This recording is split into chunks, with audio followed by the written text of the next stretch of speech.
ان کے senior vice president اور vice president اور اس کے ساتھ ساتھ قاضی صاحب، عارف صاحب، کامران صاحب اور جتنے خرم صاحب یہاں پہ موجود ہیں، آپ سب لوگوں کا میں سمجھتا ہوں کہ سب سے پہلے تو جو نئے آفس بیئررز ہیں میں ان کو مبارکباد دینا چاہتا ہوں، اور اس کے ساتھ ساتھ جو چکوال چیمبر کی قیادت ہے اس کو بھی میں مبارکباد دینا چاہتا ہوں کہ پچھلے 10-12 سال میں جس طریقے سے آپ لوگوں نے اپنا نام پورے پاکستان کی بزنس پالیٹکس میں منوایا ہے، اس کی جسے کہتے ہیں نا کوئی اور نظیر ملتی نہیں ہے، ایگزامپل نہیں ملتی۔ چیمبر بنتے ہیں اس کے علاوہ لیکن وہ آپریشنل نہیں ہوتے، لیکن مجھے یہ دیکھ کر بہت خوشی ہے کہ چکوال چیمبر نے پورے پاکستان میں، چکوال میں ہر جگہ پہ اپنے آپ کو ایکٹیو رکھا ہوا ہے، اور انشاءاللہ میں امید کرتا ہوں کہ یہ اسی طرح سے تاجروں کی اور جو ہمارے انڈسٹریلسٹ ہیں ان کی فلاح بہبود کے لیے بھی کام کرتے رہیں گے۔ اور میں یہاں پہ خاص طور پہ قاضی صاحب اور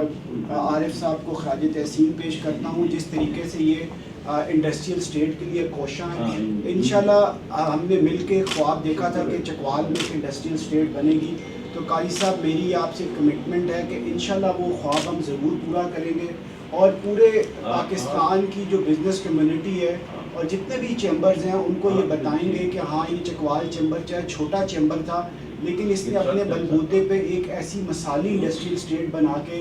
دکھائی ہے جہاں پہ لوگوں کو، ہماری کوشش یہ ہوگی کہ ہم آلٹرنیٹ انرجی کے تھرو الیکٹریسٹی پرووائڈ کریں، اور زیادہ سے زیادہ انڈسٹریلسٹ کو وہاں پہ اگر سستی بجلی ملے گی تو ہم اس کو یہاں پہ فیصل آباد سے، لاہور سے بہت سارے انڈسٹریلسٹ ایسے ہیں جو یہاں پہ موو ہو گئے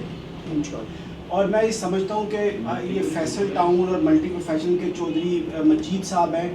وہ ان کے ساتھ بھی میری میٹنگ ہوئی، انہوں نے کہا جی کہ اگر آپ چکوال میں انڈسٹریل اسٹیٹ بناتے ہیں تو اگر وہاں کی جو الیکٹریسٹی کے لیے اگر آپ کو 100 میگا واٹ کی بھی ضرورت پڑتی ہے یا 150 میگا واٹ کی پڑتی ہے، اور اگر وہاں پہ کوئی ایسا ریزروائر بن سکتا ہے تو ہم اس ریزروائر کو خود بنا کے اس انڈسٹریل اسٹیٹ کی جو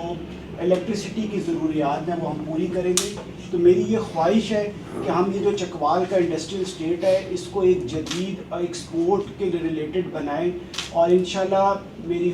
خواہش ہے کہ اس سال میں جو عامر نجیب بھٹا صاحب کی دور صدارت میں اس کا سنگ بنیاد بھی رکھا جائے۔ اور جہاں تک عامر صاحب کہہ رہے تھے کہ تھوڑا لیٹ آئے، بالکل واقعی لیٹ آئے، لیکن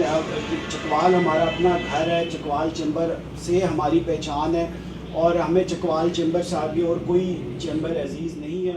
تو میں سمجھتا ہوں کہ اب انشاءاللہ چکوال چیمبر اسی طرح سے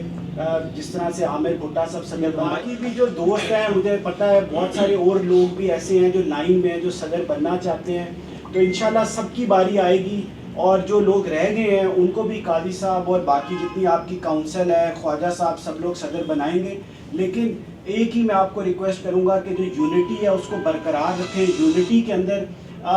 ڈفرینس آف اوپینین بھی ہوتا ہے، لیکن یونٹی رہتی ہے تو ادارے ترقی کرتے ہیں، چیمبر ترقی کرتے ہیں، اور جو بزنس کمیونٹی ہے وہ ترقی کرتی ہے۔ تو انشاءاللہ میں، بختیوری فیملی، ڈی واٹسن گروپ ہر طریقے سے آپ کے ساتھ ہیں، اور انشاءاللہ ہم کوشش کریں گے کہ اس دفعہ جب پلانٹیشن کا سیزن آئے گا تو ہم یہاں پہ پلانٹیشن ڈرائیو بھی کریں، اور چکوال کو خوبصورت بنانے کے لیے کل میں جی ٹی روڈ پہ آ رہا تھا تو ہر جگہ پہ میں گزرتا تھا تو دیکھتا تھا کہ لکھا ہوتا تھا آئی لو کھاریاں، آئی لو لالا موسیٰ۔ تو میرا یہ خیال ہے کہ ہم ایک اسلام آباد چکوال چیمبر کی طرف سے اس کی انٹرنس کے اوپر چکوال کی دونوں سائڈوں پہ آئی لو چکوال کا ایک بورڈ بنائے، اچھا سا LED لٹ ہونا چاہیے، اور اس کے اوپر میں خواجہ عارف صاحب سے کہوں گا کہ خواجہ صاحب آپ میرے ساتھ